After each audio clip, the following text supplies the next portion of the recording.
আগন্তুক পৰিষদীয় নিৰ্বাচনত বিটিআৰৰ শাসনৰ বাগজৰি হস্তগত কৰিব বিপিএফে। এই দাবী বিপিএফ দলৰ জ্যেষ্ঠ নেতা দুৰ্গা দাস বৰুৰ।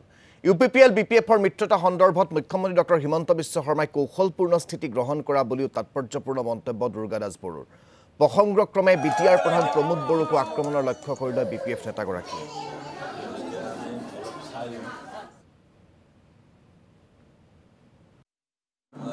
আমি মাননীয় মুখ্যমন্ত্ৰী মহোদয়ক তেনে ধৰণৰ চিন্তা চৰ্চাৰ কাৰণে আমি শুভেচ্ছা জ্ঞাপন কৰিছোঁ আৰু তেওঁলোকৰ ৰাজনৈতিক দলটোৱে ইতিমধ্যে ঘোষণা কৰিছে প্ৰমোদ বড়ো আৰু হাগ্ৰামাৰ বিৰুদ্ধে প্ৰাৰ্থী নিদিয়ে।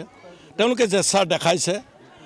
ময়ো ঘোষণা কৰিছোঁ যদি তেওঁলোকৰ সভাপতি দিলীপ শইকীয়া ডাঙৰীয়া MCLA খেলিলেহেঁতেন বা JP নাড্ডাই MCLA ইলেকশ্যন খেলিলেহেঁতেন আমিও তেওঁলোকৰ বিৰুদ্ধে কেতিয়াও প্ৰাৰ্থী নিদিলোহেঁতেন। তাৰ উপৰি মাননীয় মুখ্যমন্ত্ৰী ডাঙৰীয়া যিখিনি বক্তব্য ৰাখিছে কোনো কণ্ট্ৰাডিক্টৰী বক্তব্য কালি ৰাখা নাই।